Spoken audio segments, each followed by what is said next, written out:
এই একাকিত্ব বা স্যাডনেস থেকে বহু বয়োজ্যেষ্ঠ মানুষ করে না। সুতরাং এটাকে খুব গুরুত্ব দিয়ে আমাদেরকে অ্যাড্রেস করতে হবে কি কারণে এই স্যাডনেস গুলো আসে এবং তার শরীরের মধ্যে কি প্রভাব পড়ে বা কি এর প্রতিকার, কি তার ট্রিটমেন্ট। আপনার বাড়িতে বয়োজ্যেষ্ঠরা যদি এই ধরনের সমস্যার শিকার হন তাহলে কিভাবে আপনারা এর থেকে বেরোতে পারবেন।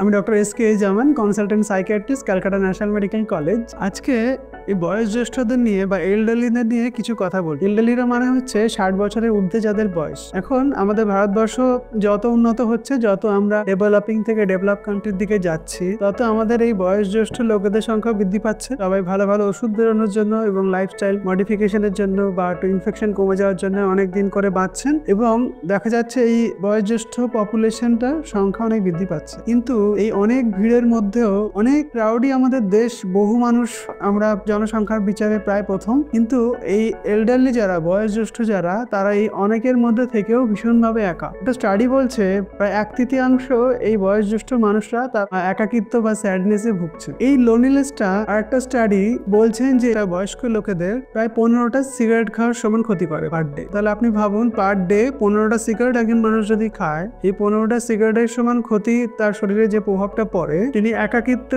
ভোগার জন্য সেই সমপরিমাণ প্রভাব তার শরীরের উপরে পড়ে। সুতরাং আমরা এই ভারতবাসী, আমরা তো ফ্যামিলি বেসড কান্ট্রি, আমরা আমাদের দেশে ফ্যামিলি প্রথাটা আমরা মেনে চলি। আমাদের 3টে টায়ার আমরা বেঁচে থাকি, বাচ্চা, মাঝবয়স্ক এবং বয়স্ক। সুতরাং যারা গ্র্যান্ড প্যারেন্টস আছে, গ্র্যান্ড চিলড্রেন যারা আছে, তাদেরকে খেয়াল রাখতে হবে। বাড়িতে দাদু, দিদা, ঠাকুমা যারা আছে তাদের সঙ্গে একটু কথা বলা, তাদের সঙ্গে একটু আলাপ করা বেশি করে। হয়তো তার ওষুধটা আপনারা খাইয়ে দিচ্ছেন, তার বেসিক খাবার দাবার আপনারা খাইয়ে দিচ্ছেন বা আপনার বেসিক কেয়ারটা নিচ্ছেন, কিন্তু তার মনটা কেমন থাকছে বা সারাদিন কেমন মনের অবস্থা থাকে সেটা আপনারা কোনো সময় খোঁজ নেন না। সুতরাং এদিকটা আপনাদেরকে একটু খেয়াল রাখতে হবে। তার মানসিক হেলথটা, তার শারীরিক হেলথটা যেমনি আপনি খেয়াল রাখছেন, তেমনি তার মেন্টাল হেলথের দিকেও আপনার একটু খেয়াল রাখতে হবে। অনেক সময় আমরা বলে অভ্যস্ত, দাদু তো সবসময় একাই থাকে, দাদু একা থেকেই অভ্যস্ত। হয়তো বাড়িতে কোনো রিলেটিভ এলো, রিলেটিভ আসার পরে দাদুর সঙ্গে দেখাই করলেন। এইগুলো ছোট ছোট জিনিসগুলো বড়দের মনে অনেক বড় বড় প্রভাব ফেলে। সুতরাং বাড়িতে যারা বয়োজ্যেষ্ঠ আছে তাদের এই মানসিক স্বাস্থ্যের কথা আপনাদের মাথায় রাখা উচিত। কি কি কারণে এই স্যাডনেস গুলো আসে